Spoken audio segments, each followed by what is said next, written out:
Yeah, man. Let's first, we need to reel it in. We locked into the Hustlers, man. Hey, man. You know what it is. Social Hustlers, man. You know it is your boy Keith Jack, baby. And I'm with my boy John J. Hey, we in this hoe, man. We got the home team. Home team in the building, baby. Hey, man. Give me your name. Yeah, introduce yourselves, baby. I go by 2-3 Reed. Where's the camera at, right? Yeah. 2-3 Reed, Hometeam Records. What's up? Come on, man. Joseph, you know what I'm saying? Southside. Southside. The young prodigy. Yeah, man. I go by the name of Jones, man. RJ Jones, man. I'm out here, Southside as well. You know what I'm saying? Dallas, we're going to hold it down. We're going to do something special. It's a special time, special group, all of that. Man, we just dropped a new single. I'm going to go ahead and get straight into it and stop playing with y'all. Feed the babies, man. It's out there. Stop playing. Y'all go ahead and go listen to that. They feeding babies. We feeding babies. We giving back to babies. We doing all that, man. So y'all tune in, man. I'm happy to be here with y'all. Much love. We've been having a great time already. Hey, now, bro, while we on Charleston White, so my nigga, is it the fact that he is not actually in the life or whatever? Yeah. So does that make what he's doing, if he is telling? Cause truth be told, I don't even know if the nigga really snitching. That's what I'm saying. Like, it's hard to tell. Like, this nigga, bro, he be everywhere with it. So is it any less considering that he a 50-year-old just old nigga? No, because he fucking with young niggas. It's the worst part. He only fucking with young niggas. Nah, he going back and forth with what's homie that game manager? Man, he going back and forth with dudes like the old Hey, I'm telling you, the Cali niggas. That nigga was talking about Nip, bro. Yeah, I'm never with that. Like, die like Nipsey Hussle. And then die like King Bun. And then I just found out this nigga. I'm never with that. And I'm just found out this nigga was really at Nipsey's funeral with like Crips from Cali. He's an actor, bro. He's an actor. What do you say? He's a shock job, for people like me, man. Who is Charles? What does he do? Or how did he get to the point where people are paying attention to him? And he's a community activist, but he used to just hop on Facebook Live. Hey, bro, we ain't claiming him. Yeah, he said the punk ain't claiming. Hey, hold on. But that's where he from. That's where he hailed from. Really? And so, and like he just started talking shit about like rappers and all types of stuff. That's our boy. And then rappers start feeling the way. They start talking shit back. Now he like he had enough eyes on him and power for people. Not at first, but that's my point. No, we good. We got this. But that's that's the point, right? He was. I don't even know if he was baiting them in. Like how I feel like he be instigating it though. Like he I'm sure he trolls them and then he brings it in. Of course he's instigating. So that's what he's getting millions of views. They be threatening You know what I'm saying? Talking down about a nigga's struggle, bro. He's instigating. Like I said, he even came out and said, "I'm a shock jock." So that's his job, and he knows what he's doing. He even said he's a character. He said I'm a character. I'm just confused on how they gave him their time and energy. Like Say Cheese TV. That's the people's fault. That's not the platform. He talking about. We ain't gonna blame Say Cheese. I'm definitely blaming Say Cheese. Because if he ain't go to Say Cheese, he would have been at Vlad. Yeah, he would have been at Ash. No, it's not about the platform, bro. It's not about the platform. Right, it's not. It's the art. It's the rap. The street dudes who started entertaining what he was doing, right? And so that's when he started like, yo, I'm sending all y'all niggas to jail. Yeah. And then they started giving them the stuff to send them to jail with. Like, bro, come on, man. He's telling you what he doing. but he instigated. He started saying some big things about Nip, about Von, about all them. Like like people are gonna respond to that. Those are people that are loved in the hip hop community and in the streets. I don't even fuck with Quado Rondo, but the nigga just got shot at last night, and he gonna hop on a live and say fuck him. Right? Did he for real? Yes. That's wild. But this man has no remorse. He said nobody cares. Nobody cares about Quado Rondo. He can die. I feel like I'm done talking about this man. No, we gonna move on from it. But I will say this though. He made a good point. He was like, don't nobody do all that. RIP when the little girl get hit with stray bullets.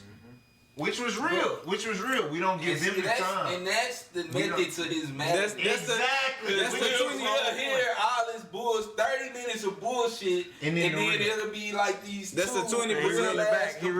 That's the 20%. Yeah. So, man, I do that shit every day.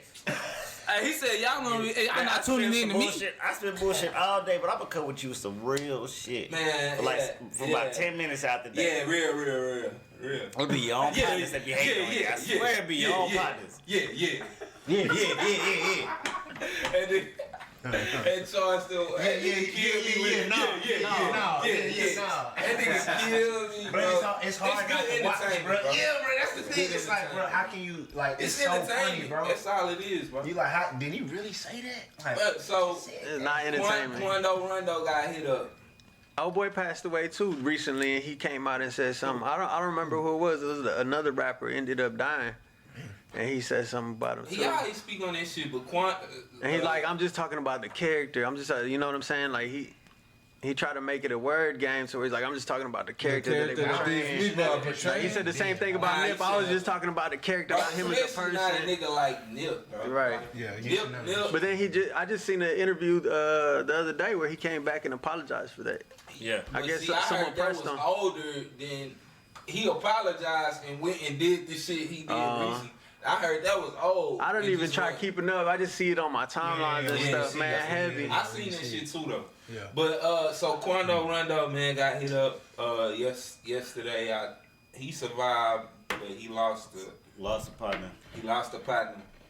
The footage behind that shit was different, bro. Like it ain't never been like the reviews and shit, the news reports was like so deep into the actual situation. I'm like, how the fuck did these camera crews get on the scene that fast? You know If it's in LA, it's in the middle of LA. You gotta think about it was in the middle of the daytime in the middle of LA. But for the news reports to get there and see the body and all that shit, it was in the middle of the daytime. Hey, I'm gonna tell you like this. Real quick. They got the nigga basically on camera when he discovered that his partner was dead. I just think it's kind of odd, bro. But I mean, that's their job, right? To find some sensationalized stuff, like How y'all feel about like just this whole situation in general? When his body's lost, is it ever a way to just dead the situation? What do you mean dead? You talking about like a beef? Beef. No, man, that's circumstantial. You know what I'm saying? That depends on the person and the situation. Bro, you can't never just say like. Cause right now it's basically like a slippery slope with this whole shit. With see, you're saying it's because your favorite you're saying it's because your favorite rapper's involved, but just there's no way you can dead beef with bodies involved. When bodies are involved, that makes the beef even more treacherous and that comes with pain. Like. You've been in beef before, you know. No, but I'm just asking, is it something that can be done, like to stop it? Like you know what I'm saying? Like we watching this shit live in effect, bro. We actually like witness. So you these niggas got real shit going because on, it's so highlighted now, and it's keep happening. Yeah, what is the solution to this issue that we see? When you have an issue like this, yeah, you know, niggas, very important individuals have been lost through this situation. Like, is this something that can be done? Like, where do y'all think? Like, I mean, I feel like, for the lack of words, it seemed like niggas gonna be niggas. Yeah, man. And it's like until we was able to all really be on one accord to understand, like we were speaking on before we got really rocking, that we are one of the most prized possessions, people of color and things of that nature, just because of what we possess spiritually, our organs and etc. Until we realize what that is for real and understand what we really doing, I don't think people gonna think about it that deeply to stop. They just gonna be retaliating. They not thinking, but nothing besides think about how much pressure is on you. When your homie passed away, if you don't do nothing about it, it's a track about you. It's a song about you. It's something that's going on mentally that I have to then now make this. You know what I'm saying? I gotta make this right by sliding on the nigga. You know what I'm saying? Like we got so much. A nigga get ran out of the industry before. Ja Rule got ran out of the industry, bro. Like, yeah. You know what I'm saying? Like that nigga literally came in and just out gangster Ja Rule. You know No, what I'm saying? that's Like, that's how it was, bro. I ain't never heard that. I that don't put like together like niggas that, was but that's literally it. like, I don't believe this, nothing this nigga says no more. You know, so we know it's possible. Wow, but yeah. when you go into the bigger look at things, bro, I just always wonder, like, you know, I like to hear niggas' opinions. Yeah. You know what I'm saying? Yeah. Because it gotta be somewhere deep down, bro. It gotta be some way to stop this shit. I feel like the people that was kind of spearheading that was like on the West. You got people like Snoop. You got people like which is interesting because Snoop still gonna do his whole thing, but he is bridging a gap in certain ways. Even with Nip and YG and how they started really getting to it and started working on more stuff together, showing unity within that situation. Like, it started kind of getting there, but then Nip went away. Now we got this whole situation to where that area is kind of unfulfilled. No, I'm not gonna say that, bro, because Go ahead. Because what people don't understand about the Nip and YG situation is, and the way LA is like constructed is, bro, they hoods don't even beef.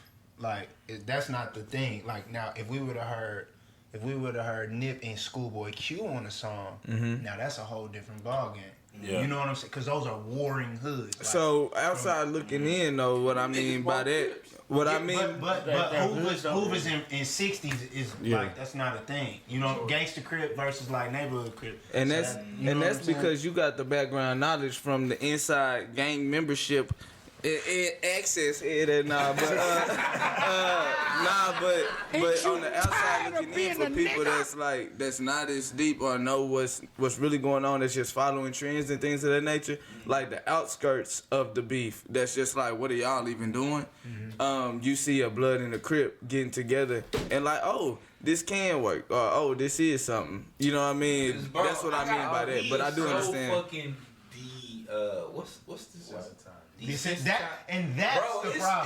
problem. Bro, You seeing bodies every day. That's the problem. I bro. go to the comments because you know they got the video, and like I say, bro, like they got the video and he viewed the body. They put that on the news. That shit just odd to me, bro. Because we are desensitized, bro. But in the comments, my nigga, is laugh out loud. Nah, cause ain't nothing serious, cause it's on the internet. Like, I'm seeing this, I don't have to feel nothing that you feeling, cause I'm on the internet with it. Yeah. You know what I'm saying? Speaking of people passing away, man, I'm gonna take this moment to shout out to my brother, man. He passed away today, his birthday. Shout out to Wyndon Blair, man. Long live. Long live. Yeah. Go ahead, toss up to that. It's my nigga birthday today, bro. Indeed. We so actually, Hometeam Records, man.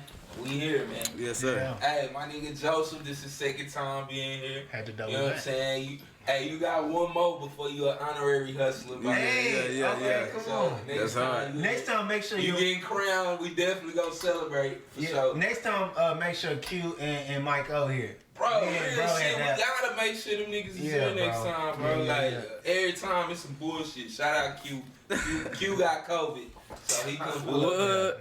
Ain't you tired of being a nigga? Still making it friends. Yeah. Before we move on, cause while we on it, bro, like R.I.P. the big homie. Yeah. Like real talk, bro. Boss. And it Boss, man. Yeah, R.I.P. the boss, man. I wanted to share a story. I remember the first time I ever seen him in person, bro. Like from seeing him like at a distance, seeing him on the tape, like it just seemed like he was such a like he was a huge, bigger than life. Yeah, bro. Just like seeing, and so like being able to like go to high school and just see how he carried himself and how he moved, and then like, you know what I'm saying, getting to know him just a little bit. You know, my little brother knew him, Justice knew him a little bit better because he used to be around him a little bit more. But like, man, what an incredible individual, bro. And so I just want to shout him out. For being another legend from this city. Appreciate that. And man, just like y'all doing this, y'all keeping this going, bro. It's carrying on that legacy, his name, like, you know what I'm saying? So yeah, shout out to y'all too. Man, shout out to Boss, man. Go for Boss. Shout out to man. Hey, we raised our cups for winning. I gotta raise my cup for Boss too, man. Big Boss. But alright, bro. So I finally got to experience the home team. You know what I'm saying? I was at the Ruin show, bro. The energy was crazy, bro. Energy was crazy. I seen you, nigga. Man. I seen your shit too. I appreciate that, real time. And Joseph, so, you know, I've been listening to Joseph music, but it increased it for me, you know, seeing him up there performing this shit and the energy and the feel I got from watching it. So I definitely see the movement, respect the movement. Appreciate and, you know, I'm glad y'all niggas is up here for real. Appreciate that. Yeah, real talk. Appreciate you coming through and supporting and sharing that energy, bro. Like, hey, so home team. Yeah. How did it begin? Let's get that. I need to know. How did it start? Where you niggas meet? What's the goal behind it? Where the idea of the name came from? I need all that. Yeah, so you know, I was living. We talked about this a little bit last time, but like I was living in Missouri, and when I moved back, I just kind of sat back and was like trying to peep out like where I would fit in the scope of the city, you know, as an artist. Like, I had people tapping in with me, like, asking me to come do shows because they had seen what I was doing out there. Yeah. But when I got back, I was like, nah, I just need to sit back and just, like, watch the scene, right? Yeah. And so I did that, and one of the first events I went to, literally that day was the day Nip died. It was, like, my first time, like, really, like, leaving the crib. Somebody invited me out to a 97.9 concert, and literally they announced that Nip had died, like at the show, and it was like the craziest thing. And so the next day I went home and was just really like thinking like, man, this is wild, like for somebody like that to be taken. And stop right there, bro. Niggas was, bro, I was sick off that shit for like a week, bro. Nah, bro, I felt like I really lost my big homie. Bro, wow. And it seemed like a lot of niggas was affected like that, bro. Was it just that we was able to view it how it went down?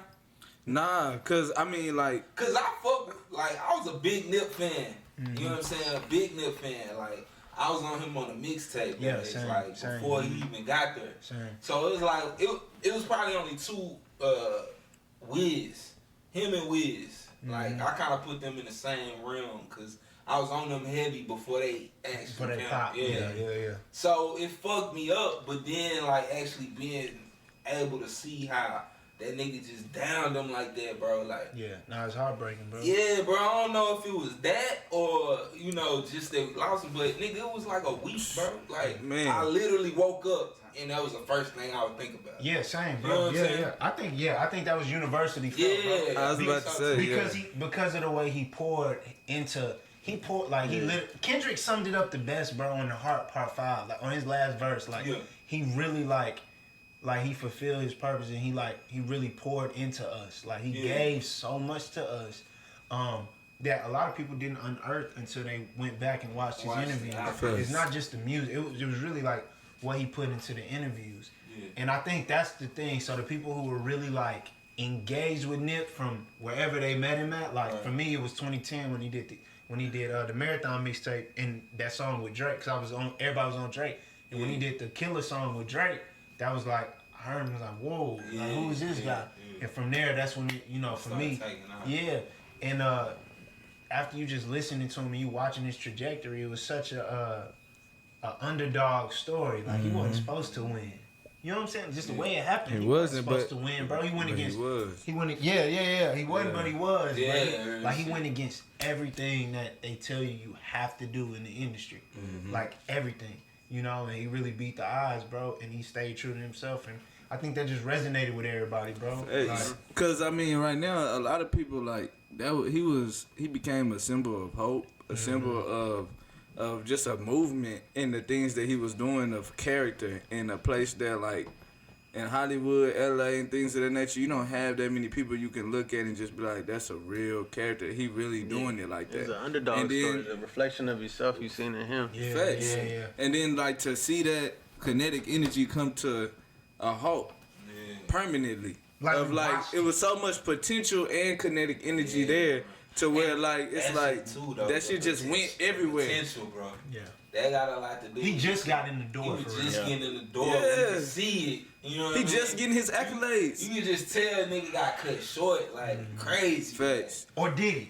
You know, who are we to say? Who are we to say? What we feel is that he got cut short is because what all he was working on and was in the middle of doing and coming into. Right. Like, he had just hit hella milestones all in 1 week. Right. It was like, do. Like he had just did GQ, I think, was it the magazine? He was getting him and his shorty was getting everything in line. He had just started living his life and having real experiences of going and doing the 4-wheelers and all these type of things and having a good time. Yeah. He was just now getting his family on the private jets and things of that nature that he wanted to do. His music was just now getting the listens and respect that it deserved. Yeah. Like he was hitting all of that at one time. Yeah. And then he gone. You like, bro, we watched this man grow from nothing with the blue laces and everything, coming all the way here.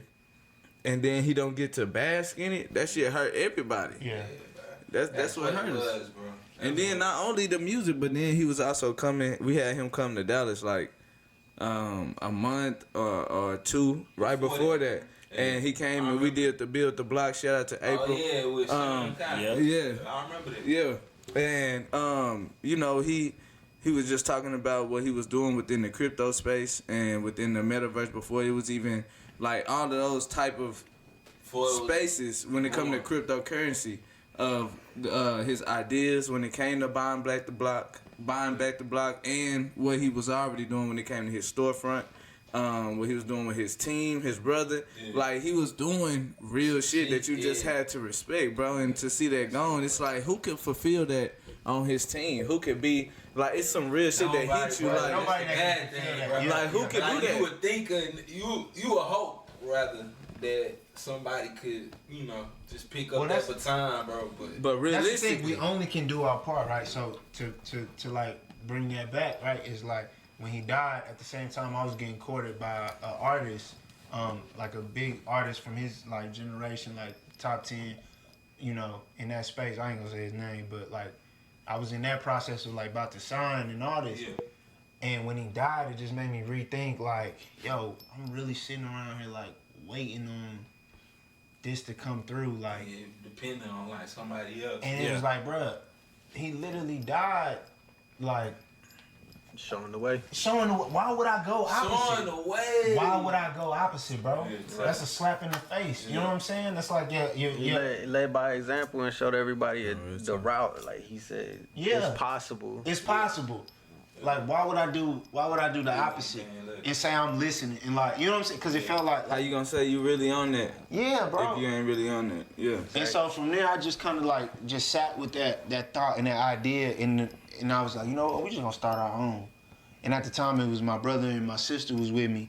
And, my sister ended up, like, focusing more on film. Like, she does, like, short films and she works, she does stuff with, like, a women's organization for, like, falsely imprisoned women. Damn. And so she started digging deep into that, and we just went our separate ways. And around this time is when I met RJ. Yeah. And, we met and we just clicked on some like fly shit. Like it wasn't even like, yo, let's do music, let's nothing. It was like we was at a fashion show together. We just both happened to have on all black. We took this fire picture that like everybody was like, oh, everything clean. Y'all look like a group. Y'all like a group. It was like, damn, well let's be a group real quick. And so we did a tape called the Flashy Boys tape. Yeah. And that's how we tapped in. And then we just been boys ever since. Like he coached my son's like baseball team with me. Like, we just been boys and that was 2019. But and then we went through a couple like different iterations as far as like people who was a part of the team. But RJ wasn't even an artist on the squad yet. And then man, we just started building 2020. After I put out Focus and Aim Empty the clip, that's when everything really started to take shape. Mm-hmm. You know what I'm saying? People was like really like real good and honorable, like men like sticking around being like, okay, yeah, I'm with you. I see what you're doing. Like, and around that time is like when I met Chris, who was the GM, and bro was on, like, he was just pulling up on some, like, yo, I just rock with what you're doing. I invited him when we did that Nip tribute. Yeah, he was just, he was just, like, pulling up. And I was like, yo, bro, I don't know. It's something about your energy. Like, I don't know. You're supposed to be a part of this. Time out. And I ain't gonna stunt. It's crazy, too, because just to backdoor on when something's supposed to be a part of something, the Most High put it in certain synchronicities that you cannot control and only He can do. So, like, we was going to support bro at a festival in Deep Ellum. Yeah. Went to the brewing spot thinking, because that's who was sponsoring you, was the brewers in Deep Ellum. And went to their actual location. Oh, yeah. I walked into the location. I seen two people walking around, too. I said, First of all, they melanated. Big ass white festival. And they ain't here. I said, hey, y'all looking for Joseph, huh? It was Chris and his wife. And I was like, they was like, yeah. I said, yeah. I think this is the spot, but this not the spot. Yeah. So we should walk and get out of here. And then that's how we met. Damn. Didn't even, you know what I'm saying? It wasn't nothing of knowing who he was or anything. It was just straight energy and knowing that it was a connection between us and Brody. Yeah. So like, just the back door, as you telling the story, that's shit you didn't even get to experience, but that's what happened. You know what I mean? Yeah. And so bro was like really the last piece. Y'all met Swerve last time we was here. Yeah. You know, he's the president of the label. And so from there, I started working with this new company, like doing like lighting and AV, and that's where we met like our guy who's like the head of like A&R and like, you know, production and studio stuff like that. His name is Jacob, and me and him just got tight. And then they brought in Oso, who is like, his real name is Marion, and they brought him in, and he was like, yeah, he do music too. But Jacob had been hyping me to him, and so he was like, yo, bro, I heard you do music, like, let me hear something. Yeah. And so we had just did the video for Allure, and I showed Oso the video for it, and he was like, yo, like, bruh, why are you here? That's literally what he said. He's like, why are you here? I was like, shoot, I don't know. Like, I'm here. Like, what you need? And so he was like, yeah, I do music too, but I'm kind of, he was like, you know, I'm kind of done with it though. You know, I'm about to be a barber. That's what this nigga told me. I swear to God, bro. He's like, I'm about to be a barber. I'm like, okay, cool. Let me hear something. So I hear one of his songs that he performed at the show, and I'm like, bro, you are incredible. What are you talking about? Because what I first caught was his tone. And I realized, like, okay, you're not able to do that unless you like really know what you're doing and you've like you've worked on this. Yeah, you studied. You studied this, and I was like, okay, nah, bro, you really do this. Like, you can't stop. Yeah. And so I just was in his ear for like some months. And so that's how that went. And then the first thing Oso and me ever did together was write the hook for Feed the Babies. Okay. And we wrote that at work. Okay. Like, we was literally in there like working. He was like, man, put the beat on. And so we just started, and we just started vibing. Yeah. And he was like, na na na na na na na, the melody. And then from there, we just started like piecing the words together. I already had the name. I was like, yo, this beat, bro, the song gonna be called Feed the Babies. And he was like, okay, cool. So we just started vibing like that. Yeah, shout out to Da Vinci, the most incredible producer. Like, so Hometeam, how did you come up with that idea? The name? Bro, it was just in my head. Like, I was just like, Hometeam. I have no clue why, bro. It's just one of them things from like God just drop on you and you just like, okay, cool. And it just was in my head. And I was trying to be like really detailed, which is why you only see us usually wear like Rangers hats and stuff like that, because I wanted people to like associate that with the brand. That with the just like, you know, you associate. So in the name, in the birth of the name. Yeah, and so let's talk about the merch a little bit. I see you wearing the hoodie. Yeah. So we tried, you know, so Hometeam, you know, originally we was like rocking, you know, Rangers hats, and that was our distinguisher. Because I noticed when I moved back, like, bro, don't nobody really wear the Rangers hat like that. And so I was like, bro, I'm finna put it on. But now motherfuckers be wearing it. Yeah, you know what I'm saying?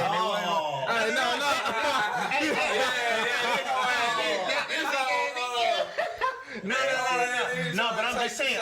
Hey, we appreciate y'all for wearing it. No, real talk. But before, like, I really was like everywhere with it on. Before I was everywhere with it on, like, nobody, like, as far as artists and like in the creative, like, nobody was wearing it. I know I look up. And motherfuckers had that. Am I lying? Was they embarrassed? I peep what you was doing with that. You know what I'm saying? I get it to you. Like, I had this. The homie made me one with the stitch stuff on it. You know what I'm saying? All that, bro. Like, before this 2019, bro. Next thing I know, the Rangers had started popping up a little bit more. I said, okay, cool. Hey, I love that shit though. Texas, everybody from Texas got pride. Yeah, like a whole lot of pride in the Hometeam. We like very intentional about repping that shit. You know what I'm saying? And when we put on like the whole, everybody gonna know where we're from. Yeah, you know what I'm saying? Like, I see where you at, baby. It's cool to wear other people's stuff, like Atlanta's hats, baseball caps, everything. It's the fashion and stuff. But being intentional about it and really like focusing on repping our where we're from, you know what I'm saying? Yeah. So y'all digging deep into the branding and marketing. I mean, like as deep as you can dig. I guess it's we like to keep it pretty natural. Yeah. And because who we are is already on brand. Like he was already doing that. That's already on brand. That's where we from. We already repping. Everybody got their own story, which is what I think make Hometeam so unique and make it what it is because we ain't faking the funk. Everybody showing up as themselves. Everybody really doing what they doing. Yeah. And it meshes so easily and so well. That's how you know that it's something beyond you. Yeah. And in that moment, that's what make us like more submissive to our own movement. Like, all right, I can really get into this because I ain't got to change nothing I'm doing. And that's only changing I'm doing is elevation because of the people that I'm around. Like, okay, we doing the show. Let's make sure we on top of our shit for this show and make sure we on point. But other than that, we being ourselves to our core. We just so happen to be aligned. You know what I'm saying? So all of the marketing, all of everything is so, it's just unique. It's just so pure. Is the word that I'm looking for. Even doing this with y'all, like we'll have content from this, right? Using it for marketing, but everything we talking about being real. No fakes, no gimmicks. We just in here talking, having a good time, and that shines through more than anything else. You know what I'm Are saying? y'all fearful of the route you have to take, like coming out and being a Texas artist? If I'm being honest, well, not even Texas, nigga, Dallas. Just period. Y'all already know. Hey, you know. Hey, but look, I'm an ad. I already know where you coming from, but at the same time, like, you gonna get pinned there. You know for sure. And I know you go make it. Not he said not micro, but macro. Yeah. Nah, so, but it's just like that whole. We not playing that game though, bro. I was about to say. But look, hold up. Yellow Beezy. Trap Boy. Shout out to them. Shout out to them. Tiger Man. Tiger Man. Hey, free. said Tiger Man. Yeah, what was it? Trap Exotic. Trap Exotic. But when you look at their whole career as a whole, you know, it was up, looking down now. But this goes back to why it was created, right? Because it's hard to attach to one person. No, it's just hard to like for a group, for a collective city to get behind one person, right? It wasn't necessarily Hove that made New York get behind him. It was Rockefeller that made, like, people got behind Rock. Like, people got behind Bad Boy. People got behind NWA. They didn't get behind Ice Cube. They didn't get behind Dre. They didn't get behind Easy. They got behind NWA. That's true. And so we've just never had a movement that people can be like, I rock with that. I see myself in that. I'm aware. I want to buy a Hometeam hoodie. Yeah. I want to do this. Yeah. I want to wear a Rangers hat because they got it on. Like Ho said, I made the Yankee hat more famous than the Yankee game. Same about Wiz. Like Wiz, Taylor Gang stuff. Like people, a whole new generation who wasn't from like gangbanging started wearing Chucks. Mm-hmm. You gotta think people wasn't wearing, like, bro. If you wasn't like, you know what I'm saying, West Coast, like even down here we wear Chucks a little bit. I grew up wearing Chucks. Yeah. But you know what I'm saying, like. And Cortez is. Yeah. No, straight up, bro. Really, if you wasn't, that's not an East Coast shoe though. Yeah, that's in our culture. Yeah. Cortez and Chucks is in our culture. You know what I'm saying? What did he say? Nah, it's an underground. It's on one of the episodes we had a Cortez story. Yeah, throw his bitches away. I love it. I had to retire mine. But hey, nigga, so I see with the movement, I get that part. Mm-hmm. I wanted to ask you real quick because I was thinking about it. Your habits behind your performances. Mm-hmm. Like what I can tell you dig deep as far as when it comes to performing. Yeah. What got you there? So when I first started, right, I was just like raw. Mind you, my whole life was kind of groomed me to be a performer. You know what I'm saying? To where like my mom had me like in them little baby pageants, like being on stage, right? And then I was in church with her, and I'm doing the dance team, the mom, and I was doing all that. So I've been on stage all my life, and then as a basketball player, like that's the stage, bro. That's performing. And I was that type of player. Like I'm trying to out the crowd, right? And so I've literally been like groomed to be on stage, right? But when it came to music, my homie, his name is Jonathan Marks, up in Missouri. He was this white boy, but he was the first person to believe in me from Kansas City. and he grew up in church, but he grew up in like big white church, and you know they got the production, they got all that, right? And so he taught me how to be excellent. Like he taught, all right, bro, that's not a good like you can't just stand there with a mic and like. So he taught, like he really challenged me to learn how to like be great, like in performance wise, like doing the homework, doing the studying. And so I started studying, like at first it started out as just rappers. I was studying Kendrick, I was studying even Jay-Z. Jay-Z not the greatest performer, but his charisma on stage is so crazy. Like he's just like the coolest nigga in the world. You know what I'm saying? So Kendrick, him, Cole's a really good performer, studying them. And then from there, it went to like really like, and I've always been a fan of Michael Jackson. Like that's what it starts with. I feel like everybody, you know what I'm saying? And like studying him and then going to like rock stars. That's really where I like studied the most and how like rock performers perform as far as like Freddie Mercury from Queen, Steven Tyler from Aerosmith, Axl Rose, like all of them guys and how they would move the stage and like how they would move the crowd.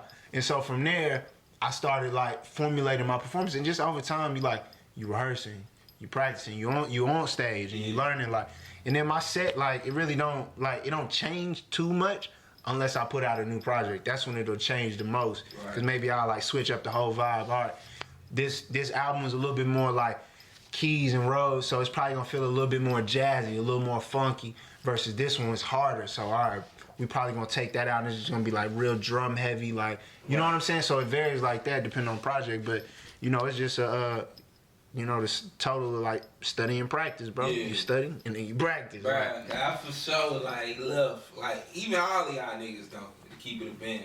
Like all of y'all niggas like, but you know, I came for little bro, so you know what I'm saying? I was definitely impressed by the time I left that motherfucker. Y'all niggas put on the show, you can tell y'all actually care. And that's what it's about, bro. Like caring about that intentionality. You know what I'm saying? You gotta give a shit. Caring about your craft. Your craft in general. Why you going in? Go in. I'm gonna take a leak.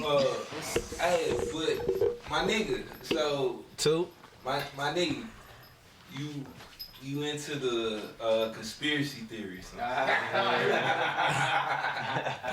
Hey, so I've been on the rabbit hole all week, fam, and I wanna see what you think about this, my nigga. I'm actually kind of scared to. But first, have you talked about how you got into touring with them too? Nah, we was real close. Yeah. When we was talking about. Let's jump in there. Oso. How you joined the home team? Yeah, basically, Oso, me and Oso been tight for like maybe 6-7 years, I think at this point. And we had met through a dude named DJ Val who worked with like Reach Records and stuff like that back in the, that time. And so I was doing my Christian thing. Like I was moving away from some stuff and, you know what I'm saying, getting real into church, and I tried to take that Christian route for a minute. And that's how me and Oso met. And we ended up jumping on the track together, and we ended up just like really hitting it off, and me and him we were like family after that, you know what I'm saying? Yeah. And we was together all the time in the studio making music, and it just turned into sessions where we sitting in there talking to each other, just talking about life and stuff like that, you know? You and Oso? Yeah. Okay. So, you know, years go past, you know, I'm going through some things with my old lady. We're getting a divorce. You know, I had to start all over. I ain't got no car. I'm going through it. I had to start hustling and stuff, you know what I'm saying? I'm doing my thing, trying to get back to where I was. And, you know, I finally I quit music for like 3-4 years, you know what I'm saying? And I wasn't going back because I was trying to make money. That was my main focus, you know what I'm saying? So I ended up getting to this spot to where I had made up my mind. Literally the day before I had talked to them, the day before, I'm like, I'm clocking out. You know, I work in the warehouse. I'm clocking out, and then homeboy behind me, he's like, hey, yo. He's like, what's up, bro? You ain't got no new music coming? What's up? He's like, I ain't heard you drop nothing in a minute. Yeah. And I'm like, nah, man, I ain't fucking with that no more. You know, I'm just getting this paper. That's it. You know what I'm saying? Like, I'm just focused on this money and raising my kids. I just got full custody, like, you know, a few months before that. So it's just been money in my kids, you know what I'm saying? I got 3 boys. I need another scoop. Yeah, so, you know, it's just me and my boys, you know what I'm saying? So I got to focus on money, that's it. So I told them I ain't fucking with that music shit. Like, that ain't even on my mind right now. The next day, they hit me up. Also hit me up on FaceTime. I'm at home. I work night shift, so I get home at like 8 o'clock. I'm out back, you know, feeding the dog, getting them outside and stuff. And then they hit me on FaceTime, and I'm just like, you know, what's he calling me this early for? Like, I get on, and then he hop on. He's like, hold on, I don't even know who he is, bro. Joseph get on the FaceTime, I don't even know who he is. He's like, like, who this slick talking? Bro. This one like, bro, like, I need you to jump on this track. I just heard your stuff. He's like, I got this project I'm working on. He kind of filled me in. I let him tell that part of the story if he wants to, because you know what I'm saying. Man, now you always trying to let they caught me off guard that morning, and I'm like, you know, like I just came from a place where like I was grinding to get everything that I had put back together. Like I had to go to 04 Impala from nothing, and then moved up to 14, got in a car wreck, like. You know what I'm saying? Like I was going through it, but throughout it all, I'm hitting it, hustling, getting 3-4 different hustles. You know what I'm saying? Yeah. Like, and then they just hit me up out of nowhere, and then Yeah. So me and Oso work together, and so he just playing music, and I'm like, once again, tone. That's what catches me, like the ability to like control your tone and like. Sound like you know what you're doing. Right. And so he just playing like random songs. He be playing all type of his homie songs. And some of them be alright, some of them be like, you know what I'm saying, whatever. But then he played one of his joints. What's it, Too Far Gone? Too Far. He played Too Far, bro. And you see, he know, because I hit bro like, yo! But like, and I was like, what the fuck? Like, the storytelling, like it was captivating. You believed every word he said. You know what I'm saying? And so I'm like, yo, bro, I don't know who that is, but like we gotta bring him on board, bro.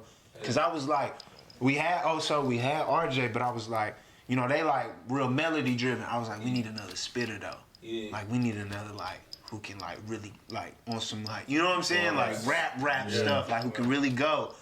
And then like you said, like alignment, bro. And I didn't ask him to play artists. Like we was just in his car and he just pressed play, and that was what came up. And I was like, yo, bro, what he doing? Like, who is this guy? So where is he now? Yeah, like where is he right now? He's like, bro, he ain't really on music like that. Like I don't know. I'm like, bro, call him and let me talk just real quick, bro. Like let me holler at him. Yeah. And so we did, and bro pulled up. I'm trying to think what session was that. They told me to pull up, like it was early morning session, like 9 o'clock or something. Mm-hmm. I went straight from work, bro. I went straight from work. I got off at 7 in the morning, made some arrangements with my kids, and then I went straight over to the studio, dropped one verse with them, and it was like the first time I had wrote anything in years. You know what I'm saying? Like I ain't been doing nothing, like no musical stuff. Like I might, freestyle in my car every now and then, or write a verse here and there, see if I still got it. But I ain't been on it like that. Went in the studio, dropped the verse, and then after that they were like, it's rap. Yeah. Bro, that's some real shit, man. Yeah. Bro, it's the universe, bro. This shit really working in our favor. Yeah. If you just open up. If you really tapped in. Hey, the reason I accepted, because he was like, hey, give me what you say, give me 3 months to show you what we can do. Yeah. And then we'll go from there. And the only reason I said yes, the only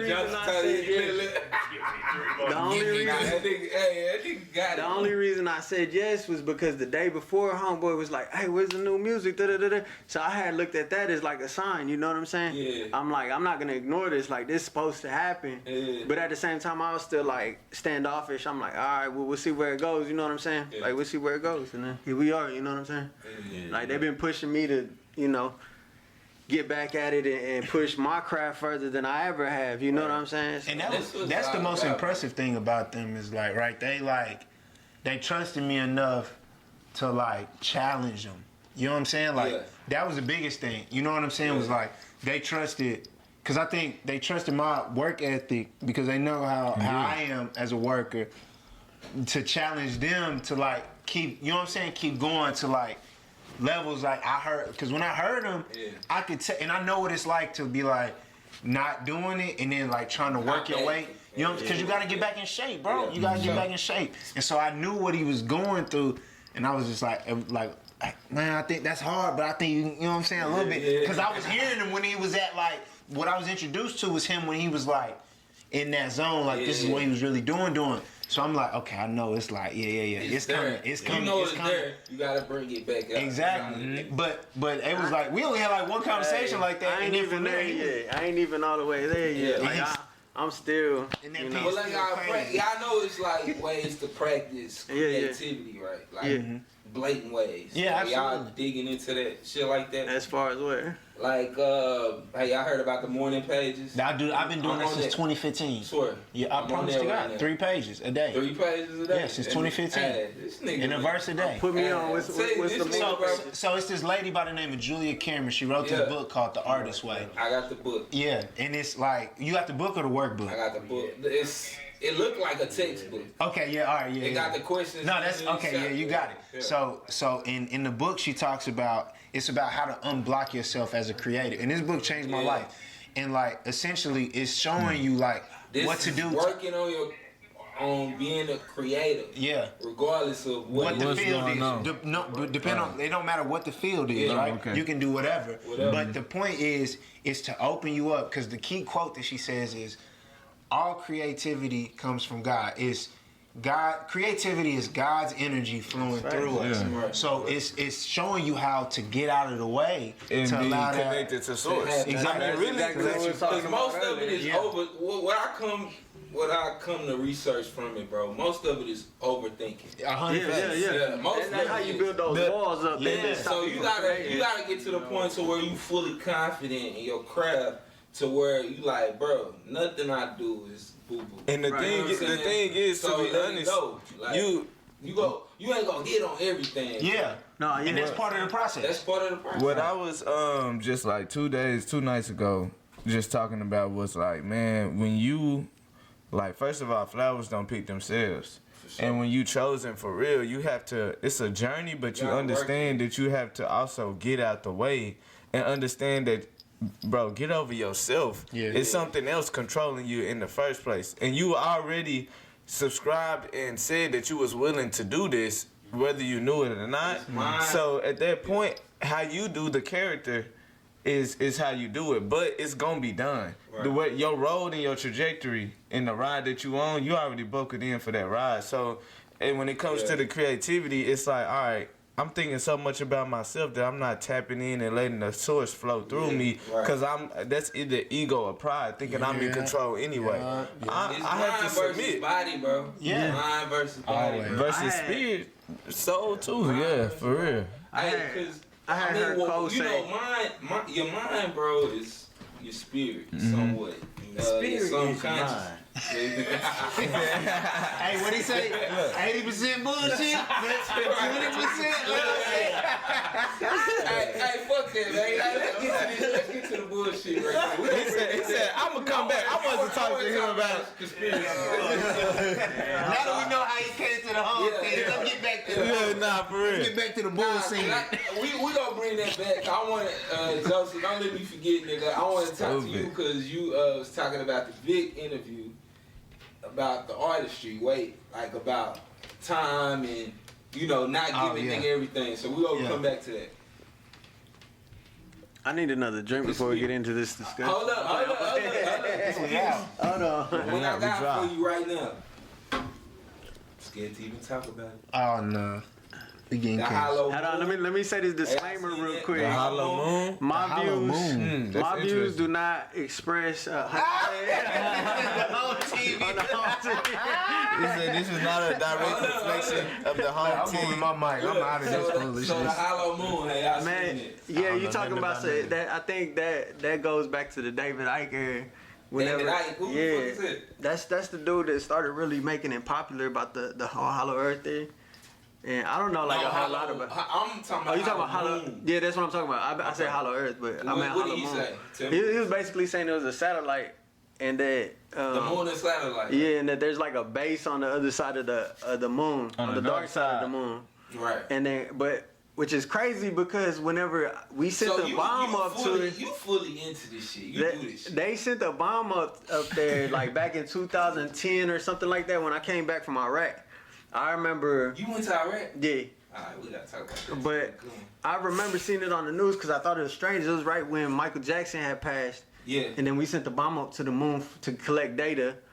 And then y'all sent the bomb to the moon to collect. Not y'all, the government did. Why he said that? These soldiers niggas kill me, bro. I cut ties. But nah, keep going. So they sent a bomb up there to collect data and stuff, right? And which I thought was strange. I'm like, how we collecting data from the impact? What the bomb do?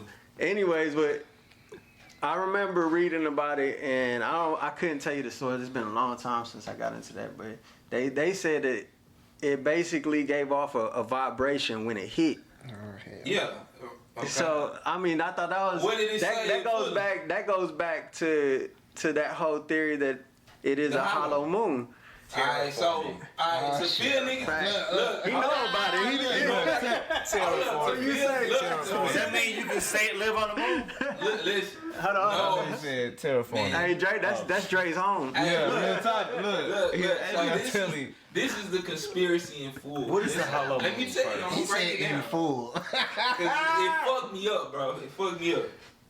So the first thing I seen that got me on the rabbit hole was that they were basically saying we never been to the moon. Right. You know what I'm saying? They say Steven Spielberg. Apollo 11, which was the first trip to the moon, they said it really didn't happen. Hey, you look at The Shining, the movie The Shining. The Shining. They put Steven Spielberg put little Easter eggs in it. Steven Spielberg. It was another nigga. Who was it? But I don't know his name right now. You said what's the name of the movie? It's The Shining, the scary movie. It's a famous scary movie.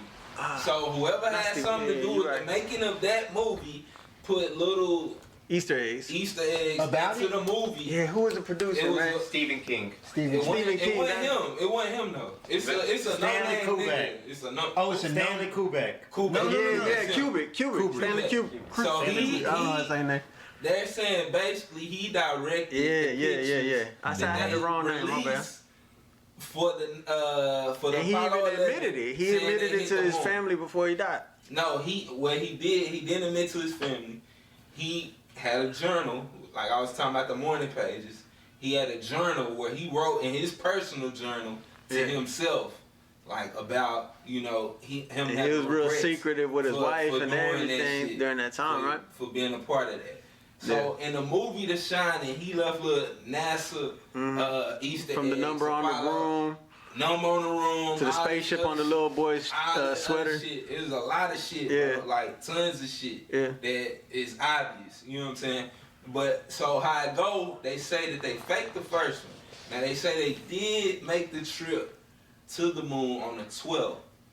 When they dropped, what they did was they dropped some shit first before they touched down. Right? I never heard this part. Okay. This is Apollo 12. Yeah, bro, I've been on this shit all week. This shit fresh on the brain. So Apollo 12, they go to the moon. They do get there. Before they actually land, they drop something on the moon. Like, just drop it. Boom. But how can they drop it with gravity? Huh? With gravity. What you mean? Like, you know what I'm saying? Because gravity is different on the moon than it is here. So it's not you like... don't think it'll drop? No, I don't know. I don't know. But I'm saying sure. It's not like Earth's gravity to where what goes up must come down. It's like you kind of like... You float. They got close enough to put something on there. Okay. Let this hit first, okay? Okay. So, when it hits, they report, and they show from the report of Apollo 12 that it rung like a bell for an hour. Right. For an hour? For an But hour. NASA came out publicly and said that it rang. This was public information. Yeah. When they dropped that shit on the moon, that's not conspiracy theories. Yeah, that's what real. happened. That's what they reported back. They not knowing. They just giving information of what they experienced at the time. It's technically the first time on the moon. The shit rings off for an hour long. You know what I'm saying? It made a noise. So it's basically giving off that it's hollow inside. Yeah, it's made out of some type of metal. So they still touch down, whoopie-whoop. And long story short, within this period of time, from the 60s to the 70s, somebody got to fact check me on the last time they went. They go about, 6 or 7 times to the moon? I ain't think we've been that much. Yeah, it was like 6 or 7 times. My nigga, they haven't been back. They say we lost the technology, right? That's the official word from NASA. That is not what they say. Bro, I promise you can look on YouTube and search. There's an actual person from NASA that say we lost the technology from going to. But what we will say is that it's and they possible. lost the tapes. They lost the actual tapes footage. Possible, Joseph? Tell me. Can we rebuild the pyramids? Hold on, but you talking about something that happened like 50 years ago. No. Because Elon Musk talked about it. But we can lose. That's thousands of years ago. But it's still we lost. Elon Musk is a puppet. Huh? I said Elon Musk is a puppet. Last going there. All I'm saying is 1972. Why, if you have visited somewhere, bro, why the fuck would we not be going back? It's 50 plus motherfucking years. Hold on, bro. We would have been trying to build some shit on that hoe. Bro, we just you not forgot going a number. back. You forgot a number from the 2000s. What? Did you forget a number that you memorized from the 2000s? What you talking about? Did you forget a number that you remember when we used to memorize numbers? Yeah. Have you ever forgot what? Oh, you trying to prove a point? He said. I ain't talking about that, you talking about a whole group of organized individuals like. I'm just he's trying to fuck me up. He's working. Hey, don't try. He said, what you say? You slick talking slick talking ass. Hey, he a shield. Yeah, watch this. Hey, but my nigga, so what do y'all think about that? Basically, bro, long story short, it's getting into the Anunnaki. Okay. Y'all know about that? Yes, sir. Yeah, okay. Anunnaki is getting into that, basically saying that we are not able to process certain things that we see on But that's fact. Science proves that. You know that they prove that we can't see certain colors that exist because our eyes aren't developed enough? Who said that? That's science. Yeah, that's what's the colors though? I want to know what the colors. How do you know the colors if you never? But seen how them? do the science know? Exactly, that's what I don't get. Science know? Who done shrooms? But this is the point though. I'm scared to do shrooms. Hey, 2 days ago. Shrooms, bro. What? I don't know why. Listen, bro. Look, before we get off the monkey shit. If you tapped in with Source and you on the shrooms, you like, bro, your energy is. Listen, bro, I did shrooms, bro, for the first time in March. And I did this shit thinking it wouldn't do like affect me. I did it during the week on some dry shit. I'm like, nothing. Like, pills, I did pills before, none of that shit affect me like that. Yeah. So I did it like, bro, that shit. Leave me alone. And I tell you, bro, within a matter of minutes, man, and it took me through some shit. You know what I'm saying? They say like now, it's good for like dealing with. Much. They say it's good with it's called your ego death. I can see that, but what I left with it, I can tell y'all what I left with it. Alright, so when I started kicking in, the first thing that I observed is everything was in motion. Like that couch over there. Everything alive. It's got a vibration to a it. microscope. It's a frequency. You know, you look into a microscope and you see bacteria and it's kind of like moving and stuff. Everything was moving. Everything has a Put vibration. together, everything's connected. You saw the walls breathing. Yes, sir. Yeah. From there, why I can't do shit. nigga, from there I went to the mirror. From there I went to the mirror. Hold on. Let me jump back into this moon shit, bro. You can raise your kids say about this moon shit. They are still sending like satellites and stuff up to the moon. You between the U.S. Hey, tell wifey, the U.S., China, Israel. But we can't get a rocket back up there, right? The U.S., China, Israel have been sending satellites to the moon. Yeah. Bro, our explorations, ever since we went to the moon, the moon was the first 2007. Ever since then, the exploration's been in the earth. But we sent a satellite. This is what got me right here. We sent one up there with Korea. Yeah, what we was doing together? Depends on which Korea though. Like 3 weeks ago. Oh, we not fucking with the moon no more, bro. Why? Like, we scared exactly, of bro. Oh, you saying that's like why we not? Why we haven't been back in 50? You said what's going on over there? It's something happened, nigga. Transformers. Hey, they telling you part of the story in the movie. They telling you part of it. They be What telling was us. Transformers? Remember the dark side of the moon. They be dropping and that's another fact. gems. The moon is the only planet within the solar system. That you only see All the one side of it. planets rotate. How's that The possible? moon, huh? The moon isn't a planet. Well, it ain't a planet. What is it? A moon is actually considered a satellite planet for the Yeah. Earth. So it is. It's rotating only. Hold up, so it's actually a satellite. Getting smart. And that's his home. You know too much. Hold on. Wyoming bro, is it's actually a satellite for the Earth. That's the portal. Wyoming, I figured you out. Wyoming is the portal. What are you saying there, bro? I don't want to talk, man. Nah, It is. But look, that was another thing they said too, bro. He said, I don't want to say too much. I don't know nothing about that. It's scientific fact that it's been proved that the moon affects the ocean, right? Yeah, and it affects you What are because we you got made water. of? Lunar, water. We made H302. of like 60% water, bro. H302. More Why than is it not 60%. affecting us? You know what I'm saying? That's H302. It's a difference from H2O and H302. You have H302 in your body, which is a form of water, but it's a different form. You get it from fruits and vegetables. If it's scientifically proven that the moon affects, Too deep for me. like the rises of water, It's gonna affect you.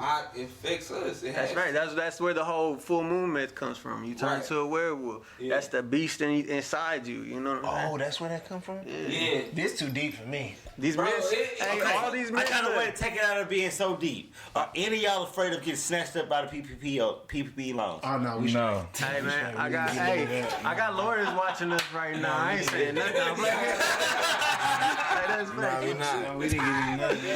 I just want to fuck around. I ain't get, listen. Hey, I just want to fuck around. so when we talk about conspiracy shit like this, bro, do y'all think this shit, like, does it battle with God, bro? Like, is Yes, it sir. going against? Is what It's though? us questioning this. I think It's, now you're talking. I think the It's narrative. like contradicting I think the mainstream narrative of all that, God and what we know. Is, the Anunnaki and all that, I think that they put it out there in a certain way. Hold on, question this: is the Anunnaki and all these people from outer space or whatever they talk about? You know what I'm saying? Like we can get into that, the aliens or gods, what they call them in the Anunnaki as the Anunnaki race, right? Chris Call Brown. them gods. So Is that what- nothing more? Is that nothing more than the fallen angels in the Bible? Yeah, I was gonna say, I mean, when you look at gods in the Bible, it's not that we were denying gods. They could actually hold Yes, sir. spiritual aspects. And so the idea that someone all collectively thinks that this is something, this is a god, it already breathes life. Just Facts. the idea of it. It's that. And so the these, power. so like when you're looking at all these mythologies, when you're looking at the fallen angels, the Nephilims, There's all coming truth down in to that. Earth, There's truth in that because we perverting bred truth in that. animals. I mean, you think of dragons. I mean, that could have been like a demon messing around with like a chicken or a lizard, and then perverting the creation, and then it coming to light as a dragon. or Just a like the serpent. Nephilim. Just And like the so Nephilim. all these gods are actually, in a sense, real. What is Facts. the That's true why I got this God shit right here. is of course Christ, and in that biblical aspect, He is the true God. But when you're talking about Capital gods, G. these gods are real. Capital G. There's lowercase G's for sure. They're lowercase gods. They're mentioned in the Bible. What I seen, He was not wrong. it said that the only thing that separates universe is time. So what I took from hearing that is that it could be all of these things are true. You know what I'm saying? It's just that this is like with the Emerald Tablets. That was their Bible around their time, or things they were From experiencing. thought, right? The Thought. earth has been wiped clean. Man has been born. You know what I'm saying? The Bible is our Bible of these times that we experiencing. Eventually, like our Bible has told us, we gonna get wiped out. Yep. And then they will have to look at our old ass Bible and wonder, you know, what was the truth. Figure out the stuff. history. And I think- that, But you'll see within the Bible, collectively, like geographically, it talks a lot about all these religions. And there's no what is up with the ones that were left out? Are you talking about Enoch. You talk about the book of no, Enoch. Too much. and Yeah, there's the book like of that. About a regular one. Well, they they're mention, not. like- They. No, I When don't you're get talking into about. So is that really a part of the Bible? That's why I Well, don't it's get not. this. It's, how much when he it knows. comes to a scholar base, like scholars in general, Very they good. don't include I think it I as seen him on canon. Meaning Why? Simply because of the contradictions. Like the Bible is actually one of the very first hyperlinks. When you think of a hyperlink and you're on the internet browser like Wikipedia and you choose that link and it ports you over to another source of information, but it still relates to that link. The Bible is actually the very first historical history linked book because every single chapter, no matter it's the first printed book. It's in order. No, and it's the first print. Well, I get what you're talking about. Is the Bible the first printed book? No, it is. Yeah, it's the first. It's the first printed mass book. Printed it's book. Mass printed book. Sold book. But what I'm getting to is when you're looking at this hyperlink nature, what this is saying is that none of these books, none of these authors from hundreds of years ago, another author coming into play and still writing the same thing that 100 years ago that same author wrote about. It's showing that all the way from Genesis to Revelation, these guys are linking up, like God is giving source knowledge to them, regardless if it's men scribing it. He's giving source knowledge to the point where it's no coincidence how all of these men are saying the same thing. And there's a color coordinate graph that you can see actually that proves this, because each color shows even deeper than that. Hold on, real quick. What is the color? Blah, blah, blah. Yeah, so there's imagery that you could find online, and it was pretty much some scholars and a professor looking around and seeing the ID tags of what does Genesis say that John or Revelation or whatever it may say, just different chapters. And they were color coordinated, and what you'll see is like all these colors are literally touching each and every chapter. They're all related. It's as if someone, collectively God, is telling all these men what to write, and the odds of that is astronomical. Okay, so watch this. All right, so just to like legit, just if we just like we only getting audio right now, just so y'all know. That's cool. We rocking. So if we just only talking like a biblical base, not what a scholar, none of that, right? So if we just read Genesis to Revelations, so the odds of the prophecy of Jesus coming true, right? It was like finding, if you like colored a quarter back, a quarter black, and like you filled the state of Texas up like 6 feet with quarters. Yeah. That's the odds of every prophecy from Genesis to to Jesus like dying and resurrecting being true. Is like finding like a quarter in that. Like it's like you said, it's astronomical, right? So for me, like as far as like all the stuff that the conversation that happens around the Bible, right? Me personally, with my faith, well, I don't get into it, right?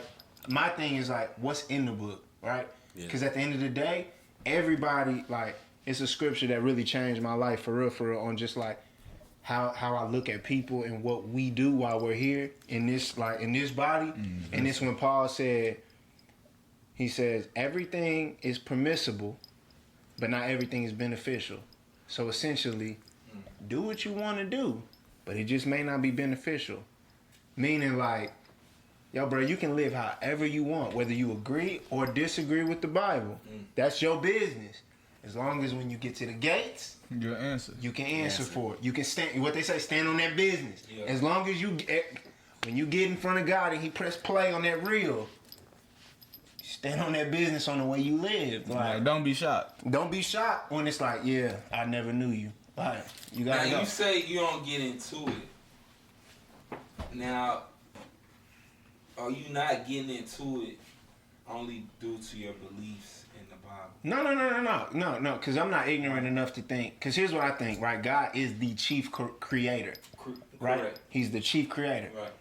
I got 7, I'm on my 7th album, like, I create, and I'm going to keep creating. God can create and keep creating. He can do what he wants to do. Right. Who's to tell him how, when, what he needs to create? I think for us humans in our finite being, I think we're so arrogant and we got so much ego that we think, no, it got to fit in this box to our understanding. Mm-hmm. But God don't operate in our box. Mm-hmm. So if he want to create us here on earth and then go, I don't know if a multiverse is real, but Marvel be making me think it is. But if it is or if it's not, right? If he wanted to do that, Who said he can do it? When you think about heaven, I meant the multiverse is real because heaven is in a different dimension. But my point is, I don't know. But I don't know. So below, to piggyback to what you're saying, Joseph, is that knowing the Bible is key for one. I mean, it is good to dwell in the presence of that because it gets you closer to the actual truth, right? It helps you distinguish truth and especially in the world where not perspective, but like legit universal truth. This is the truth across the board. Mm-hmm. This isn't like, oh, I'm gonna take this piece, I'm gonna take that. No, that's to add your own truth. Not perspective truth, but like universal. Like this is the baseline for what truth is. Like think about this. All right, so King David, for a good while, you would have, and I bring a lot of scholar bases to show how credible the Bible is. Mm-hmm. Once said that King David wasn't true. Like there is a big debate whether King David was truly a man in the Bible. Right. And so years and years afterwards, I'm not too familiar with the dates, but I think it'd probably be around 2019, they found a crest of King David. And it was pretty much it's like an emblem or it's something that kings would wear to identify like a family themselves, heirloom, like an heirloom, something of that nature. And so they found the crest of King David, but not only that, it was through knowing the Bible and knowing the certain landmarks and just geographical locations of what the Bible scribes, did they find that crest. And so it shows geographically the Bible has credibility. Mm-hmm. And also it's kind of like God will not be made a mockery. Mm-hmm. And so it's as if God's having his laugh, like, okay, you didn't think that was true?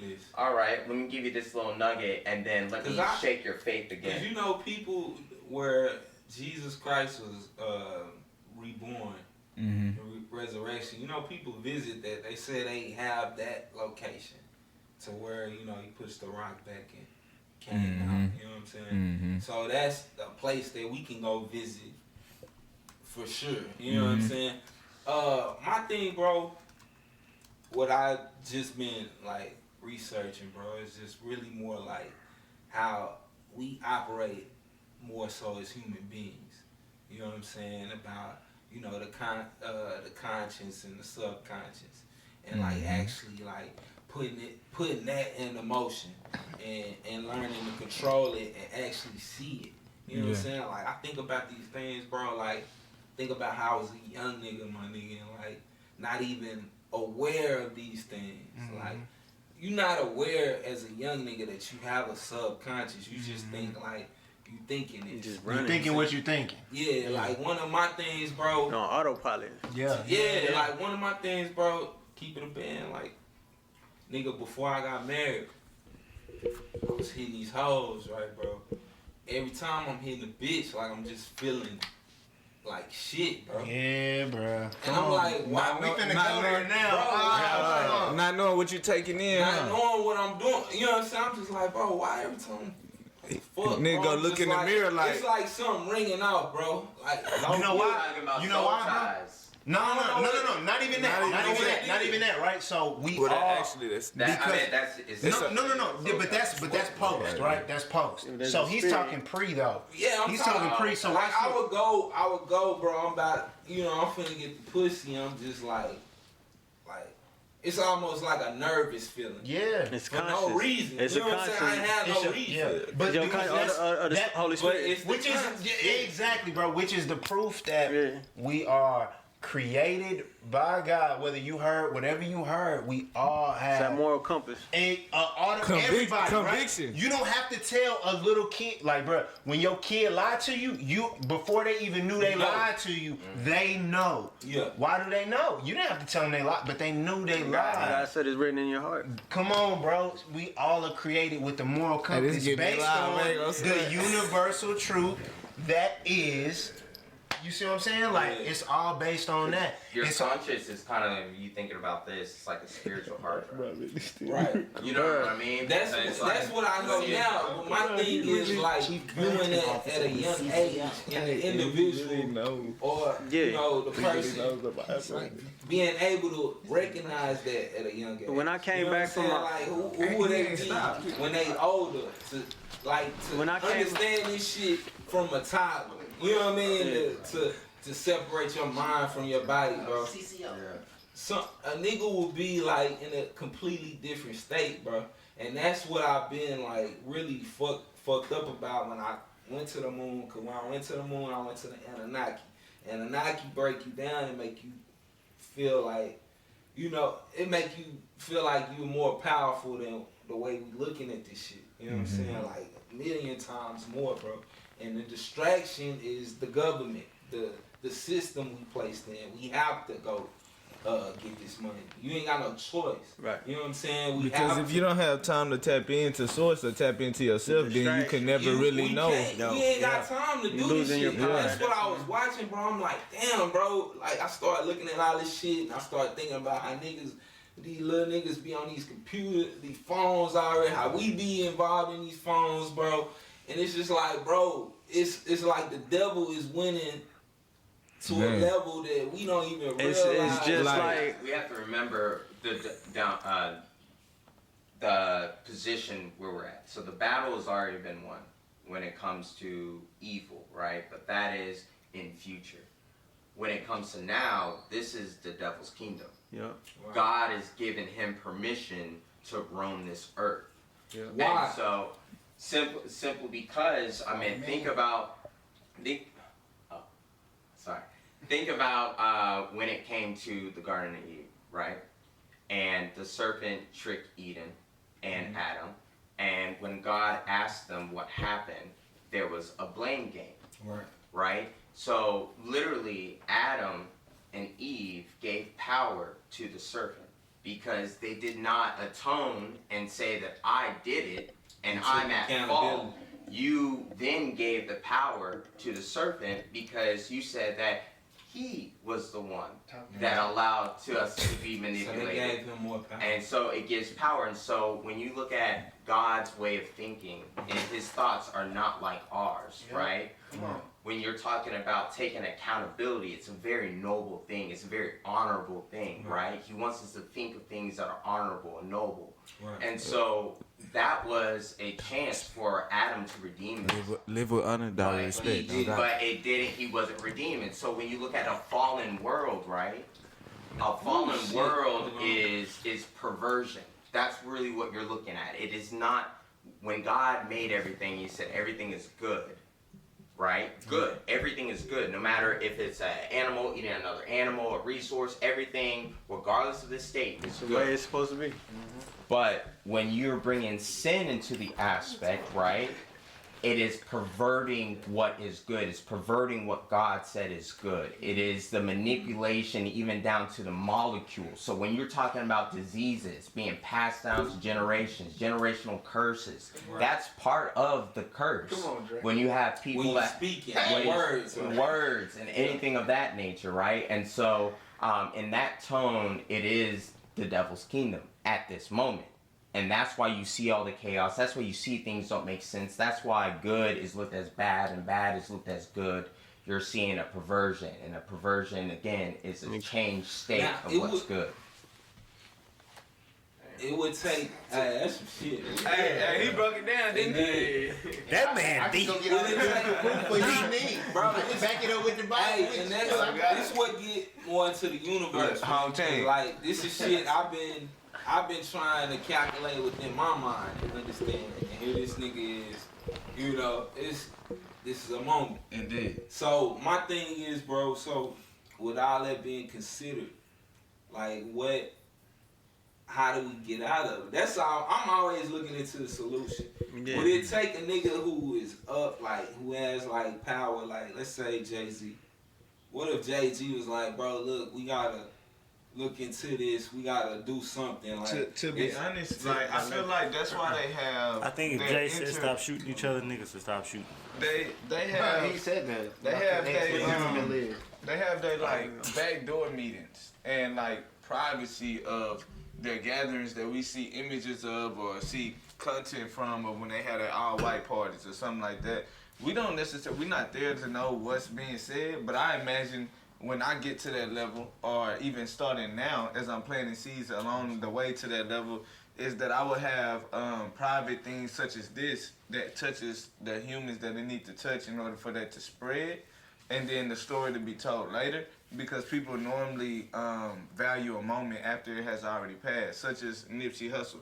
He was valued more after he was already passed than people went and dove into what he was doing. So us living and touching people every day and doing what we're doing and creating this movement, as you see the whole home team, we really tapped into the Most High and really on that, like for real. So us creating this movement, we're doing our part and being an organism within this body of cells to then start being contagious enough to make people wonder or think or then come and do this. When we get to that stage, like Jay-Z has said certain things. He has talked about just from not being who he used to be when it came to the old ho to when it came to how white people is credited, that's how they did it. He went out, he did a whole. Yeah, I never prayed to God. I prayed to God. He said he went from that to what not. Jay-Z ain't never done went shit to for us, Bismillah. bro. Let's keep it a band, bro. Hey, but he changed his whole way I of feel thinking like now. he's changing. Yeah. He's in the midst of change to where we don't really know what he's doing. Yeah. And if we're being completely honest, in this perverted world, it's hard. Like, bro, when you get into the rim and touching the shoulders and rubbing shoulders with the people that they rubbing shoulders and touching, it's only so much you can say out loud to really front your move without getting knocked off or canceled. But real quick, I want to challenge what you said. You said Jay-Z didn't do nothing for us. I think him and Nip did the exact same thing. I think he's doing something right now. Yeah, too. I think my personal opinion is they doing something right now, but they can't reveal everything because there's powers at hand right now that are trying to keep them under. I can see that. You know what I'm saying? Everybody think Ye crazy, right? No, that mom. But then you start seeing things play out. You start seeing some of his conversation that he's having with people. You know what I'm saying? He's really exposing some real shit about the industry. I say exposing some. But then you see the media portraying him. Why? Because like he said, this is Satan's world. Ye problem is he contradicts himself too much. And that's okay. He playing their game though. He playing their game though. It is human. He gotta play their game, and they're gonna put that narrative out. They're gonna put Crazy Ye out there for you, so that you think that way because they're perverting things. Joseph, you said Nip and Jay were on the same path. Yeah, they did the same thing. I think it's like I ain't never need Nip to physically do something for me, but the way he lived did everything I needed. Right. Indeed. Jay has done everything I needed. Like, 444. That was what we needed. He did everything we need. The work he did on him. Will Smith coming out and apologizing the way he did was everything we needed. Like, if you listen to what he said in that apology, I'm learning to be remorseful without thinking of myself as a piece of shit. Bro, that's a bar for all of us men. Learning to be remorseful without looking at myself as a piece of shit. Man, I came up under a dad who was like on some like he got game, Jesus and like Shuttlesworth type shit, right? But what that did to me was it broke my self-esteem down, so I had no self-esteem like growing up. You know, it wasn't until the homies really put the self-esteem in me, like, you know what I'm saying? Like, nah, bro, you this, you that. But I wasn't getting it from the person who was supposed to build, because that's the job of a father, right? We build our children. But nothing is ever good enough, so it's like, damn. And so you start looking at, like, when you make a mistake and you get scolded, that's why, going back to the Bible teaches, like, fathers, don't provoke your children to anger. Like, teach them, but don't scold. There's a big difference between the two, but I think and this is the way they came up, so I get, you know what I'm saying? Yeah. They only got the tools that they got. But, for that, when Will Smith said that, I knew exactly what he meant.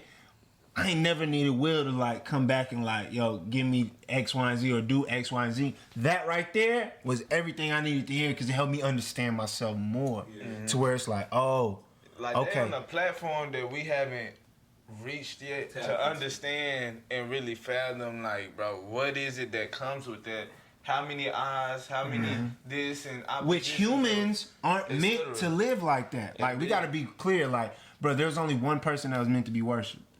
Right. That's God. Facts. But here, as humans, and this goes to show you just how much. Idols. But watch this though. This like my boy. Shout out to my boy Ramsey. He's getting his doctorate right now. He's gonna be like a licensed therapist for like black men specifically, right?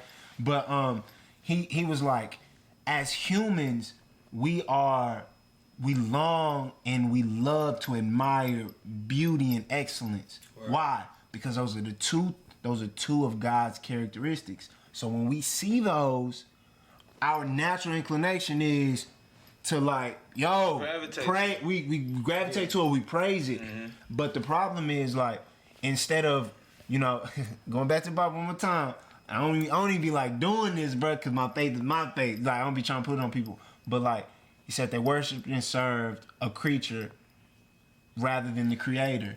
Mm-hmm. Meaning like we're not supposed to look at people for the excellence that they do in worship, that we're supposed to look at them and be like, dang, man, like, as corny as it may sound, like, bro, look how God using them. Like, at the source, you know what I'm saying? At the source, that's how we supposed to look at people. You know what's crazy, though? It's like, when you know what I'm saying? God's jealousy, though. Huh? But that's not, once again, that's not like, the vessel's problem. Right. You know what I'm saying? That ain't the vessel's problem. Like, you supposed to be used in a certain way. Mm-hmm. But like we talked about with that cloud, like, are you grabbing what you supposed to grab out that cloud? If you not, that's on you. Like, you know what I'm saying? That's on you. Are you grabbing what you supposed to out that cloud? Now, all right, so speaking of that, I wanted to talk to you about artistry, how we was discussing, like, basically releasing, like, not releasing everything, pretty much. Whether you save on to your art and not release it, whatever. Recently, like, just from all the shit I've been researching and shit like that, I kind of feel like niggas should release everything. Not sure what would it take. Like somebody may love this shit. This might save a nigga life. You know what's crazy? But you sitting on it to where you don't think it's good enough. 1,000%. But I don't think it should never be a problem on if it's good enough, because that's just between you and the work, right? So why you not releasing it? So here's the thing. I think everything needs to be made, but not everything needs to be heard. Right? So I think there are, like, I made an album when I was going through my go-through with my wife, and we were going through the process of like divorce and all that stuff, right? Yeah. That it needed to be made, but when I was going to get ready to release it, like I literally heard God in my spirit, nope. Yeah. It don't. No, you just needed to make it to get these feelings, get these thoughts out, to get it out. But no, it doesn't need to go out. And like it don't need to go out. Just a back door on that. I think it's interesting just being an artist myself. Like, I have my parents and people of that nature that seen me when I was first starting my artistry, and they feel like they like, how could you ever just bypass this and never put it out? You never know who this could touch. My father and my mom be on me about that heavy, like tapping in, like, hey, you never released this project that you first showed us. What's up with that? Right. And I think it's a testament to even like with 2-3 and how his music was heard and how it touched Brody, which then led to us being here to where at times, like, it may not be the right timing. Like in Bro's case, it wasn't the right timing because things are still unfolding, things are still occurring. Yeah. But one day, can you go back? To me, I think all things can be used. It's just about how you do it in the timing of when you do it. After the story has been unfolded and told and etc., you're in a secure place between you and that person or whoever it is that you were speaking on in that project. This can now go and help somebody else. And the way that you play and you put it out can really tell that story, which then can help walk somebody else through what you went through. And to know, damn, not only did he went through this and I could relate to it, but look at him now. Look where he at. RJ, I'm still not putting it out. Hey, leave it alone. He felt conviction. Look, it's never coming out. Think about it, like, think about how many people go through divorces, like, and then, you know what I'm saying? like you didn't even go through it. You know what I'm saying? Not so really No, I did go through it. I did go through it. We just fit like we got divorced, like legit paper signed, and that's why all that. But we got because it's real. That's what we said. Oh, see, y'all remarried. Yeah, you don't really hear about that. We did it's only 7% of marriages that ever do what we did. Man, and the thing is that statistic right there. And everything he just said is more of the reason why. As things get stable, it's gonna make even more sense for him to put that project out later. Because they did a whole series, of Imperfect Love Story that touched, I feel like, a lot of people that they don't realize who they touched and etc. And that's still in motion to this day. And I feel like if you did a series speaking about what you did leading up to getting remarried and etc., showcasing it, you gotta drop the music of where you was in that moment. Hey, what do y'all think is the effect of like? We on his head now. What do y'all think is the effect of like music as far as like in individuals? Spiritually? Like, cause it's something going on. Cause like my daughter just turned 1, bro. She cool in the fan. You know what I'm saying? Chill, like always on autopilot. Don't really affect nothing. Anytime she hears some music, bro, break out. She start dancing, shit like that. I mean, like the power of music to affect you at a young power of age. word alone. That's the frequency. When it comes to outside of like, rhythm. With frequency, it's rhythm. It's rhythm. And we run. We were just talking about this not too long ago. Everything runs on a rhythm. I mean, from your heartbeat, from the Earth's core. I mean, everything has a certain rhythm from seasons. That's a rhythm. Everything is vibration, even in the vocals, even how we speak, it's all vibrational. Yeah. Mm-hmm. And even when it comes to that, you said it to a certain, like, I know I've been slipping when it came to these latest releases, but I even have a 432 converter to where I'm supposed to run my music through that 432 converter before putting it out. Just so that natural healing and love frequency can be felt no matter what I'm saying through the music. It'll translate. Yeah, no, you just did some. Yeah, you done threw that shit out. What's our time right now? We gonna do that, and then I want to talk about the project that's coming out. We'll get out of here, but that's why they say X died, right? You better chill, man. Look. You said 4-3. What? 432 hertz is the frequency. Yeah. I would change the music to because normally music is at 448. Yeah, 441. 441, which is more chaotic. It's a dirty sound. It's a dirty sound. So if you put frequencies like, say you put water or sand or something on the surface and then you blast a certain frequency, you will see it formulate into certain geometric shapes. And some geometric shapes are very much so smart. natural. Hey, these niggas on some I didn't know what I didn't know what I was getting when I got y'all right. Niggas really just rap. My bad. We just found it out today. That's geometric shapes, 4, 3, 3, Yeah, 2. I don't know nothing about none of that. I mean, like even just water as it crystallizes, and if you put it under a magnum Hometeam album. Cause y'all crystallized. I don't know nothing about vegan. Yeah. Hey, bull semen. What? In the Let's talk about that bull semen. We ain't got time for the bull.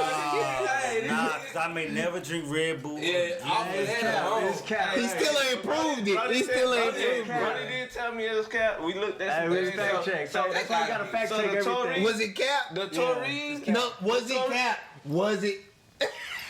What is them bull? What is that bull semen doing for me, bro? That bull semen, what is that doing for anybody, bro? I don't know, man. Who'd you hear it from? Man, I heard it from a very intelligent individual that Evidently not. obviously Somebody very intelligent. We human. We get things wrong. I ain't never listened to Hey, but what's up, man? What can we expect from the project, bro? What do y'all want to bring with this project?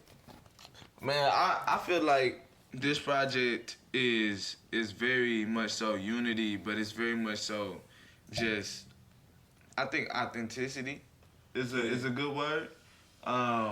Because as we've been talking about it, as we're seeing, even in these moments, literally right now, how much this is just like, bro, beyond us. agreed to doing our part within what the Most High wants to happen. Exactly. And I think you're gonna feel that this train is moving, and we're just a part of the ride, just as much as y'all are. So you're hearing these people having these experiences as a unit, and then bringing their different perspectives, which is somehow in synchronicity. And you like, man, like this is like a movie, but it's not made up. So it's something I can really, as Brody was when he first came back, he wanted to give the city something that they could believe in, right? He didn't know what he was doing or saying when he was saying that. He had an idea, but cognitively, like, he didn't know what was really gonna come with that or how he was being used. And I feel like we just are being real, being authentically us, and it's a feeling that you can't make up when it comes to that. Like, you're gonna feel that through the project. Adding value to our communities. Facts. Big value that's necessary in these times, especially.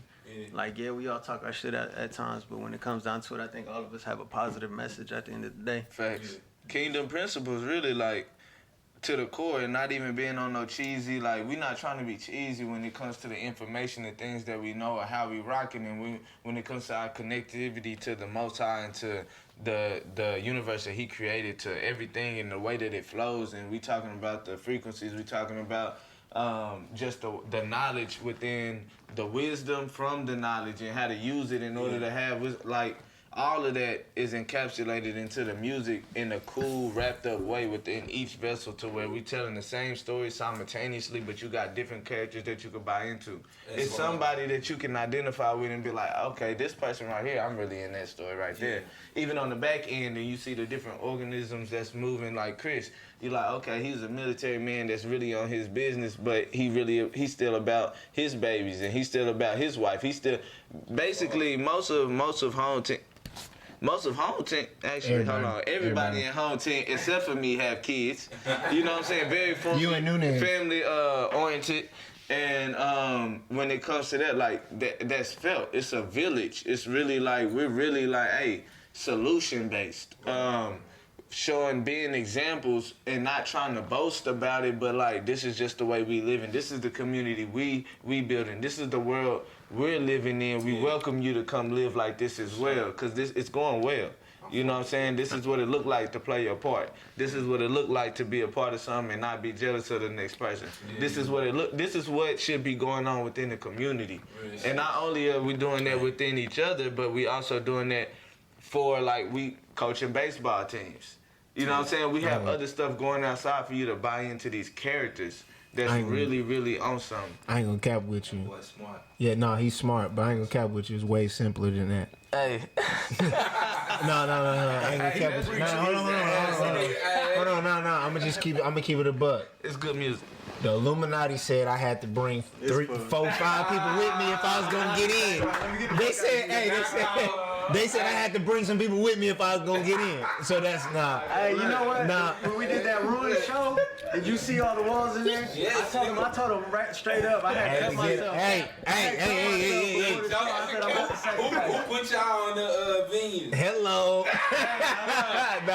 No, but You went and checked it out. You know what I'm saying? Did all the homework. This is perfect for Yeah, but in all seriousness, you know what's crazy though? I met the dude. I talked to the dude like years ago that actually was a part of putting all of the artwork and stuff inside of that building. And he sat there and he showed me different places where he instilled, like, angels within that whole place. Because he said, although that's what they asked of him, he still, for people such as myself that pay attention to that, put stuff in there, little eggs for us to know we still represent it. That's a good metaphor, though. You know what I'm saying? Through all the darkness, you look, you know what I'm saying? You look for that light, and then you be that light within that. And I thought that was cool. We got to, as who we are, and just the way that, you know, we maneuver to be in a place like that and to showcase. It's like, we need to be strong enough and willing to go into that place and do stuff like that, because that's who needs us the most. 1,000%. Like, the people that's there obviously need to feel that energy or that presence the most. So we all are walking within alignment of that presence, and we coming into that place. We leaving a certain energy and staying frequency behind to where even them, they can be touched. Don't get it wrong. Like, this is the as we was talking about, this is the devil's playground for him to roam around, but it's still authority and sovereignty that has to be answered to. So when you come in, you run into that, you like, oh, no matter what side, you on that side, you still feel that energy. You still respect it to where, like, even if you didn't want to, you have to bow down. Yeah. Okay, I got a quick question. Like it's gonna be off, but y'all were talking about y'all baseball coaches, and you got a kid in baseball. How y'all feel about the coach in that situation in Lancaster a couple days ago? Bro, childish. I think it's childish. Like, come on, bro, you out there with your babies. What happened? Who did it? You know, it's they said Aqib Talib's brother. Aqib Talib. His brother corner for Denver. For Denver and the Patriots. What? He from Dallas, though. Oh, come on, bro. Yeah, his brother. That killed the coach. He played for Denver and the coach that was killed at a Little League game. Because they say he instigated the whole shit. You know the nigga that hopped on Crabtree ass. Yeah. That time. Yeah. That's his brother. Yeah. It's his brother who smoked him, but they said Talib himself was there. Yeah. And instigated the whole situation. Damn. So you know a nigga arguing with your NFL brother, you go prove a point, you go take it to the extreme to show your brother. You know what I'm saying? Listen, and that's how that shit went. I don't care who you are. Like, bruh, at the end of the day, them games, they not about you. Nah. Get out of the way. Yeah. Get out of the way, bro. Like, that's just what it is. Like, I made an effort to never argue down the umpire. To never, like, even when we got cheated, we got bad calls, we got all that. Because like I said earlier, like, bro, we the only black, like, all the ethnic players is on our team. And we in HEB, and we playing, like, South Lake College. We playing all these, like, you know what I'm saying, well-off, like, cities. Bro, I made an effort to never do that because, bro, it's not about me. It's about these babies. Like, it's about these young men.